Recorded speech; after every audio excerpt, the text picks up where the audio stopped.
So ladies and gentlemen, the series finale, or should I say season finale, since we are getting Creature Commandos Season 2, is finally here. Now, that has flown by. I don't know about you guys, but that went very, very quickly. And we've had some pretty big revelations in this finale that we've got to break down. We also need to get into the heartbreaking backstory of Nina Mazursky. We get other little cool things about Dr. Phosphorus and his backstory, which made me think a few things about DCU Batman, which I definitely want your thoughts about, and also other things like what the heck is going on with Clayface. I also really want to get into what I think the finale did really well, along with some things that I absolutely think that they could have done a lot better, among many other things. Like, this is a recap, review, and breakdown, so let's just get right into this. So this episode picks up initially with our first flashbacks to the birth of Nina. And her birth, let's just say, shocks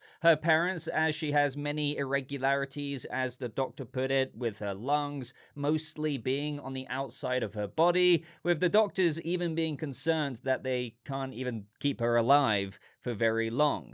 But Nina's father, Edward, is one of the world's foremost scientists specializing in biogenetics, and that doctor at the time suggested that maybe he could find a way to keep her alive, which was definitely, I would say, you know, the beating heart of this episode. Like, not that it didn't have other feelsy moments, but even the feelsy moments in present day for me come back to the bride and Nina and what happened there that we're going to get into. But in present day, of course, we pick up with Eric Frankenstein finally this close to reaching his bride, and of course, he's just rambling to the taxi driver. But meanwhile, we have the Knights on watch for the Creature Commandos, and Weasel comes out of nowhere, and they all make their way in, as does Eric, as he spots the bride smashing in one of the guards' faces, and, you know, he just saw sunshine and love hearts and daisies in that moment. But this is when we get quite a fascinating development, going back to the whole Clayface side of things, because Phosphorus looks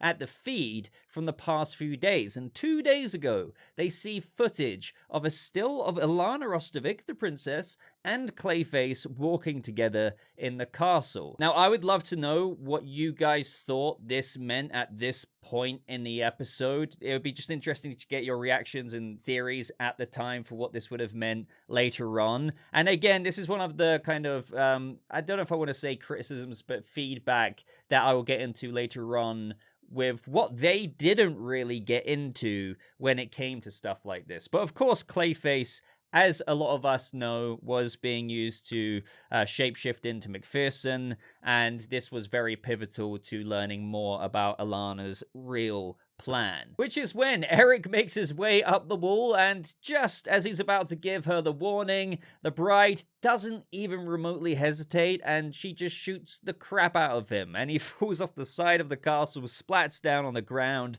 and as the bride jumps down, he tries again. He says, "Rick, flag," and just as he's about to continue and warn her, she says, "Save it for hell, you stalker, piece of shite," and she shoots him again. So, yeah, she just, yeah. Can you really blame her? No. So to take a break from the main present-day storyline, this is when we enter another Nina flashback. So let's go through all of those.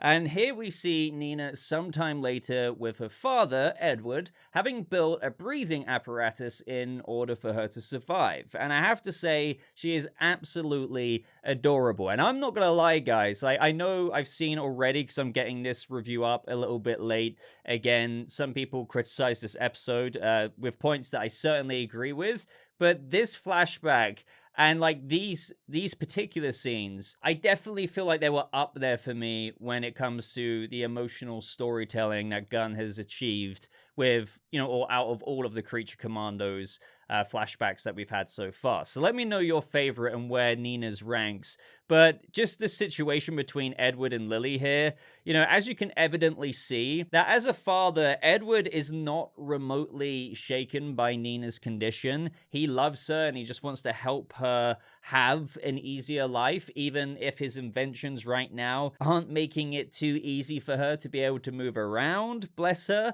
Whereas Nina's mum, Lily, she doesn't really view this as a life, concerned that she's only going to suffer more and more, such as even outgrowing that machine, being in more pain and hardship the more she grows up. And she even gets to the point in saying that they made a terrible mistake, saying that they should have taken her off the life support machines when she was born, and that they could still end her life now by taking her off of Edward's invention, which is just, you know, kind of horrible to hear, to say the least. Now, I do want to say I understand how there can be aspects of nuance to this, in where I believe that Lily does truly believe that she's going to live a very, very tough life. But, you know, again, to go to the extent of saying that while Edward just wants to give her a chance at being happy is just, you know, pretty gut-wrenching. But, you know, no matter what, she kind of lost me when, despite Edward doing every single thing he can to make this work, Nina's mother then accuses him of torturing not only himself and her, but Nina as well, which again is pretty gut-wrenching when all he's doing is trying to help his newborn child have a chance at life. I don't know, it hit me in the feels a lot, especially that last moment when Lily leaves to stay with her mother, walking past Nina, not even glancing at her, and you just have Nina reach out to her mother, but falling over due to the weight of her device that helps her breathe, and it just goes to symbolically represent this whole devastating situation. But also, side note here, we got a little Star City exclusive on the newspaper there. So Oliver Queen could be out there, even though this was quite a few years ago. But, you know, the Green Arrow, we don't know how long he's been active. By the way, I don't need to get into that rabbit hole. Either way, Star City Easter egg, nothing crazy at all. Of course, Star City exists out there, you know, just like how Bludhaven got name dropped later on. Like, all these places exist. It's just, you know, it's another thing if we're really going to see it in live action, which, James Gunn, I want a Green Arrow project. Pretty please. Now, moving through the flashbacks, next up we see Edward walking Nina to the park with a new device, and you can see how hard she's, like, you know, having this labored breath, which is just really tough to see, and, you know, the very thing her mother didn't want for her. But Edward here is excited to give her a new treatment that he's been working on, which is where Nina's life changes forever, as he's transforming her very DNA, fusing her biology with that of aquatic animals, which, you know, is kind of risky, but no, it goes wrong. It goes very wrong. Through changing her very DNA, she starts to essentially mutate. Her hands start becoming webbed, her neck gets gills, which always makes me feel funny. Same with freaking the Deep from The Boys. It's like one of the only things that makes me feel weird is gills. No horror thing out there whatsoever, but gills. Now, he immediately puts her in the water, and the tragedy of all of this is, or the question that gets raised is, did Edward make her life harder, or did he give her an alternate, in a certain point of view, better way of living? It's kind of like a yes and no, because even though she's no longer in pain, this introduces a whole new set of issues for Nina that will forever haunt her, that we see in the next few scenes. And then, of course, we see those other kids bullying her, calling her a frog. And I remember there were rumors from some leaker out there, or scooper, back when the screeners had first released, of that there was this young Lex Luthor in the series that then got debunked by Gunn. But now, I guess, you know, you could see where that leaker got that from. Probably this kid right here. He just saw him, was like, oh, young Lex Luthor right there. I need to leak this on the internet. It's quite a leap. Now, towards the end of the flashbacks, we see Edward returning home, discovering that Nina has left. She actually tells him that she's so grateful for everything he's done for her. We even get that moment where she's eating a fish on the rock, and this really reminded me, to any Lord of the Rings fans out there, of Gollum/Smeagol eating a fish in the Lord of the Rings. And just the way they cut to her teeth, ripping from it, I've got to think it's a little homage to that. But this is when that local photographer manages to capture some pictures, with it even reaching the news, and it turns out for 3 years, everyone in Star City has heard of a sea creature living in their sewers. Don't tell me you're swimming around in sewer water, Nina, and the water supplies. But this then turns out that this very TV was Edward watching his own daughter in the news report. This is when things get even more sad. The photo spurs on the Star City Metropolitan to bring in animal control experts from Metropolis and Bludhaven, name drop, and they try and capture the beast, and that's exactly what happens. We see a poor Nina get caught in the net with tons and tons of people watching her as she gets dragged away, and then you have Edward, her father, desperately trying to get to her because, you know, he's kind of concerned that they don't realize that she can't breathe out of water, so he's forcing his way through. And as he reaches Nina, he tells her that she was never a burden and that she was the greatest gift. And then he gets shot from behind. The way this scene was done was also really haunting. Like, obviously sad. This definitely got me tear-jerky, but the fact that Nina couldn't even scream because she was still not in that water tank at that point, so she was suffocating, is really messed up. And then you actually do get the underwater scream.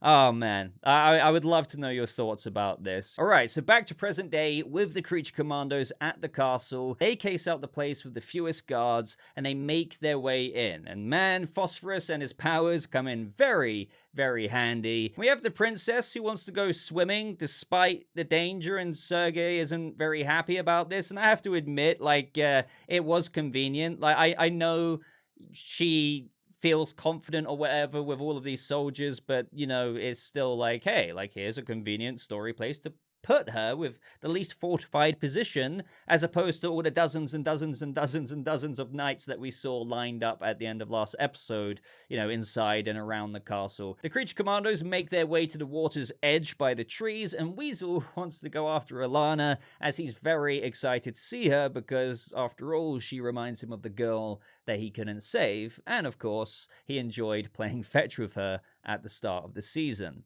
Now, the bride and Phosphorus begin to say and even pressure Nina that it has to be her who kills the princess, saying that, like, the only way to get to her is under the water. And Nina basically makes it sound like she's never killed anyone before, but of course feels this immense pressure of Waller's warnings of how if they don't do this, the whole world could end. So with a bit of encouragement here, which is, you know, again, I feel a bit bad for Nina, because she kind of feels good that she's almost found a tribe of people like, you know, not like other humans, and she doesn't want to do this, but she's reluctantly doing it because she's got the endorsement of the bride. She makes her way underwater to kill Alana. Now, this is when we have a huge development happen in the story elsewhere between Waller and Flag, because he wakes up and she asks him what the hell happened, and he says she was wrong. He tells her that McPherson wasn't but he then passes out before he finishes that sentence. Now, this is the last time we actually see Flag, which, again, more thoughts on later. But Waller immediately rings up John Economos to get the address to McPherson's place, and they both head over there to discover her body. And in this moment, I love how Waller herself just kicked down the door. And another thing I just want to point out in this moment is Clayface is still on the floor, seemingly dead. So, did they actually kill him off? I mean, I spoke about at the end of my review when Eric, you know, electrocuted him, that, okay, maybe, you know, it takes several hours, a day or two or whatever, to bring him back together and so he can blob out of there. But no, he's just still on the floor in pieces. So I was thinking, I mean, surely he would have recovered by now, and the clay would have collected together to reform him, to walk out of there. So it's like, is the DCU Clayface movie, despite likely being an origin, maybe about a different Clayface, because there are other people who hold the Clayface mantle? Or is it still an origin just about this Clayface, who is now just a pile of clay on the floor, and we know the ultimate fate of the Mike Flanagan Clayface that we will see in live action one day? I don't know. But either way, love how Waller's eyes just go wide, realizing, like, the shit, oh god, what have I done moment that's unfolding. She immediately tries to contact Sergei. Now, just a nitpick, well, I don't even think this is a nitpick, this is like a legit valid criticism. The only thing I was thinking, no matter what, if you're that gung-ho about not starting World War III, now I'm holding my hands up here, unless I'm not taking something into account, I don't understand why Waller in this moment didn't just use her own remote to electrocute the Creature Commandos unconscious, incapacitate them. Flag, after all, said to Dr. Phosphorus when he tried to take the remote from him that he didn't have, do you really think Waller would give me the only remote? So that felt like a bit of a plot contrivance to me once again here. But this is when we see Nina approaching closer and closer with the dagger, but good old Weasel can't hold it in anymore, and he bursts in, ruining the element of surprise. So this makes Alana look down and notice Nina, and Alana grabs her arm, and after a bit of a struggle, Alana, manages to completely shank Nina around 10 times, and looking really dark as she did it. And honestly, when I rewatched this, by the way, because I watched this in screeners quite a long time ago now, I totally forgot when watching it today that Nina died. I don't know how I forgot, by the way, but I was like, oh my god, oh yeah, no, Nina. Let's just say I'm glad, you don't often get an opportunity to kind of feel like you've watched something for the first time again. I would say I'm glad, but I got emotional again, so maybe I'm not. But either way, yeah, that really hit me. And in this moment, we just have the bride walk out into the middle of the water as Nina surfaces, and the bride is just completely, almost petrified, she's just shook. And not to mention, you then have Sergei approach her with Waller on the phone. So the bride is just about to learn that all of this was for nothing, and that Nina didn't have to die. Obviously, this is going to be something that kind of haunts the bride, and that she's going to have to live with. Not that she didn't believe that they weren't doing the right thing, but nonetheless, man, say what you will about this finale, whether it was rushed, this, that, and the other. I keep seeing a lot of that online. Fair enough. But I still feel like stuff like this was really impactful. Now, next up, I love how Weasel is getting all the attention from the Knights, calling him a great hero for saving the princess, and he's even getting a monument, guys. Weasel Monument. Now, I don't know if that's going to happen anymore after what the bride does, but another huge aspect that I wanted to get into and that I've kind of teased before we get to the next major development between the bride and the princess is that when we had the bride and Phosphorus talking, Phosphorus mentions, do you know what it's like not being touched for 15 years? So that tells us that Phosphorus hasn't been able to be intimately touched, if you know what I mean, like that for 15 years because of, becoming radioactive. So basically dating his creation in the flashbacks last episode, because those flashbacks didn't actually tell us when that was, but that was 15 years ago when he was put into his own chamber. So as for DCU Batman, how does it connect to this? I initially thought that it connected to it in a much bigger way, but then, after taking a few more things into account, maybe not. But at best case scenario, it gives us more stuff to play with. So all I mean here is that with, Phosphorus's comment there, this could mean that Batman has been around for around 15 years, since obviously Phosphorus came into his powers and became that mob boss of Gotham after killing Rupert Thorne and taking everything he had from his criminal empire 15 years ago. The only thing is, we don't know how long Dr. Phosphorus was a mob boss in Gotham before he ran into Batman, because we saw that he did quite a few criminal activities in that montage, and then he eventually ran into Batman. So they kept how long he was a mob boss for, fairly vague intentionally, so I can't actually tell you for certain that Batman turned up 15 years ago in the same year Phosphorus was created, thus meaning Batman's at least 15 years into his career, because it could have been 13 years ago, 2 years after Dr. Phosphorus was created. It could have been 10 years ago, with 5 years into the criminal activity of Dr. Phosphorus. But you get the point. But I don't think, just bottom line on this, that it would have been a couple of years ago, and that Phosphorus, 15 years ago after being created, was a criminal mob boss for 13 years. I like to think that Batman rocked up maybe a decade ago, and to be honest, that does make the most amount of sense with regards to just the premise of the Brave and the Bold in the DCU, with Damian Wayne coming in with a Bat family built up around him and whatnot. And then, ladies and gentlemen, we get that moment when the bride literally does indeed save the world. So we have the bride go into Alana's office where she kind of has this like little hologram of the Earth, likely to swoon over her world domination plans. We have some random ass looking Merlin statue in the background.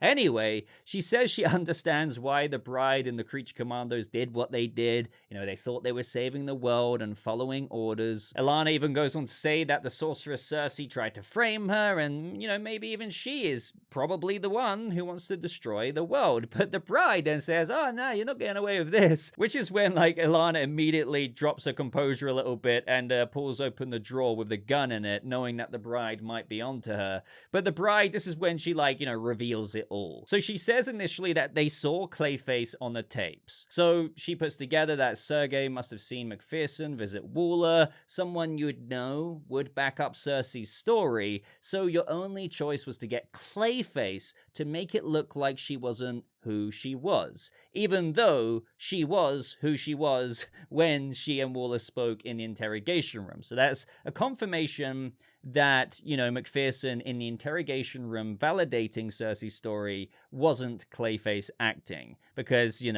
Clayface just isn't that good at acting as McPherson, as we saw in the college class. And then we truly get that confrontation when she says, you were who Circe said you were all along, a power-mad, sadistic, narcissistic Disney princess who wants to destroy the world.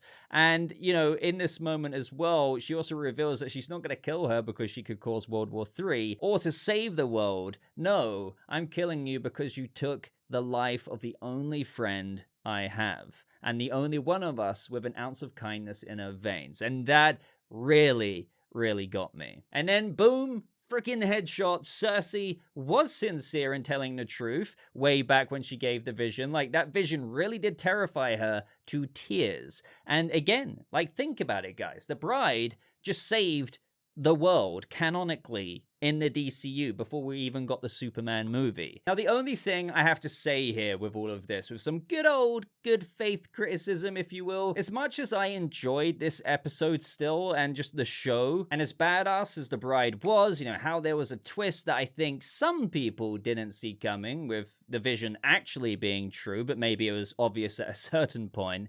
It's just that, yeah, sure, we learned that she did want to take over the world, and luckily now that's been averted. Alana wanted to take over. But why? There's no motivation explored there. There's no payoff with regards to that as season 1 ends. And I know some of you listening right now might be like, well, I enjoyed it, and I didn't mind that. She just might have wanted to destroy the world, But I would just say that's kind of like one-dimensional villainy. It's like, I'm going to do this because I want to do this. Sure, everyone kind of has a reason, and it doesn't always have to be a great one. But I think you kind of do need to explore it a bit more to go to the lengths of killing hundreds of millions, if not billions, of people in the world like we saw in those future visions with Grodd. So I can see how this does come across as a bit of a rushed finale, and how season 1, I think, could have truly have benefited from perhaps a bit more episode time after this. So maybe the finale being split up into episode 7 and 8 instead of ending on episode 7. Because if you look at it, the whole plot with Princess Ilana Rostovic was built up during the entire season. That's the main plot, right? And by the ending of the entire season, you still don't know really anything about why she wanted to do what she wanted to do, or why she was collaborating with Grodd to do it, and how did she meet Grodd? I'm sure it's because he would come in very handy, but how did she also meet or come to know Clayface to enlist his help? Do you see what I mean? Bottom line, I don't require a whole book on why, but to have nothing, I think it is fair to say that it's undeveloped and borderline, lackluster closure there, even though I enjoyed the twist and just in general the concept of the whole world-ending plot with Ilana Rostovic. Now, speaking of lacking closure, sure, it's not like we're not going to see Rick Flag Sr. again, but to not see him once after he passes out mid-sentence as the Creature Commandos get back to their upgraded wing in Belle Reve, it was a bit like, oh, You know, Rick Flag Sr. was a huge part of this season, and we haven't really seen him since that Clayface episode. Sure, which wasn't like ages ago, and sure, we saw him technically get rushed to the hospital, and Waller said, "Stay with me, Flag," or whatever. But, you know, he awoke this episode, and we saw him for 5 seconds, conscious, but that's it. So, you know, all I'm trying to get at here is for him to be such a big character to then basically not get much screen time in the last couple of episodes, especially with the finale. And yes, I know he was in the coma and he's still got a broken back, so sure, I don't expect him to be skipping around, you know, Belle Reve in the final scenes of the finale, but I still feel like it would have felt more whole as a finale if they included him or some scene of him towards the final minutes of this episode. But they didn't. So I think that's what also contributes to people feeling like there's, you know, something about this finale that is missing or a bit rushed. And as a result of this, you know, going back to the main plot, the Creature Commandos get a big upgrade at Belle Reve, and that's another thing. This may be a bit more of a nitpick because I felt like they kind of skipped past validating and confirming the bride's conclusions, which would have been cool to see because, you know, you'd have to think with the bride solo killing Alana there, that could have like almost caused a war like Waller and Economos were concerned about, all off of the bride's word. But then you'd have to think that they looked into it afterwards, saw the tapes, maybe did a bit more digging and revealed some evidence of Alana conspiring to destroy the whole planet, perhaps communications with Gorilla Grodd and Clayface. So all of that was done off screen. And again, you know me, I'm not saying I have to get into every little bit of this and do a montage of that. Not at all. But again, to kind of just skip over it, not have like a little debrief from Waller or something, did, I think, contribute to that rushed feeling just a little bit more, just cutting to Belle Reve and just John is there to be like, hey, here's your upgrades. Now, of course, I'm not going to forget to mention another upgrade that came along with Belle Reve. So for Season 2, ladies and gentlemen, we don't even get just a ping pong table and arcade machines. Best of all, we have the return of G.I Robot, who is looking freaking hench. Like, G.I Robot is literally upgraded himself. I love how he came in drinking some freaking fuel or grease or whatever it was. But it's kind of like a weird switch out, isn't it? Like, we've lost Nina after thinking we initially lost G.I Robot, but now, because we've lost Nina, it's like we've now got G.I Robot back. And, you know, I would love to have heard a line, or I think it would have hit really hard if he said, after, you know, reporting for duty or whatever, like, where's friend Nina? I think that would have gut punched me again because of how well those two got on in the early episodes. But honestly, what an end otherwise than some criticisms to a first season. I don't think it was the best ending just from a critical standpoint. Like, I felt like it was very entertaining. I'm already attached to these characters. I was very emotionally impacted. All of this stuff, like the recipe of that was great. The flashbacks were great. But I do agree that it was overall a bit of a rushed ending to the first season if you have your critical cap on. And I think it would have been vastly improved, in my opinion, with some of those, you know, suggestions perhaps applied, maybe a little bit more time, a bit more depth and exploration into Alana's motivations and a couple of other things. But overall, like, it doesn't leave a foul taste in my mouth whatsoever. Like, I could still critique this and enjoy it at the same time. And that's what I've walked away from Creature Commandos feeling. You know, I still very much so enjoyed the whole season, even this finale, in all the ways that I've said. I just think it could have done a better job, you know, sticking the landing. But, you know, very much so looking forward to Season 2. You know, we also had King Shark in Belle Reve in that wing as well. So who knows, could we be seeing him in Season 2 alongside the return of G.I Robot and the bride and others? And then lastly, all we have to talk about very briefly here is the post-credits scene. We have Eric recovering once again with the old lady that he has these days, who had that Zac Efron wallpaper on her phone. So no, not Bogdan. Alana, again, to those who think that this is Bogdan, is to someone else also in a similar situation as he's kind of healing. Now, I don't know if people got their hopes up for, you know, like a bigger post-credit scene, and, you know, it just kind of turned out to be Eric once again, just revealing that he just won't ever learn when he said that if you think about it, you know, when you think about it, if she didn't love me, why would she overreact as much as she did, right? You know, now I'm only more sure of the connection we have. So yeah, I'm hoping to see David Harbour again in season 2. I really do wonder where the storyline goes from there on out. I mean, I guess he comes back to see the bride again, but how do you do that without feeling like it's a repeat of season 1? So, you know, maybe they could have some really, it's hard to believe, reconciliation. Maybe the bride, I don't know. That's a really big question that I'm going to leave off to you guys. And let me know your thoughts overall on the finale of Creature Commandos. Now, I've been rambling enough. I'm late enough to recording this review, so I'm going to get to editing it. Can't wait to see what you all have to say. If you enjoyed this video, would really appreciate a like. Takes 2 seconds of your time. And of course, make sure you subscribe for future DCU content just like this. But I'm gonna love you and leave you. So again, appreciate all your support. I hope you guys have a lovely rest of your day. I'll see all of you Creature Commandos in the next video. Goodbye.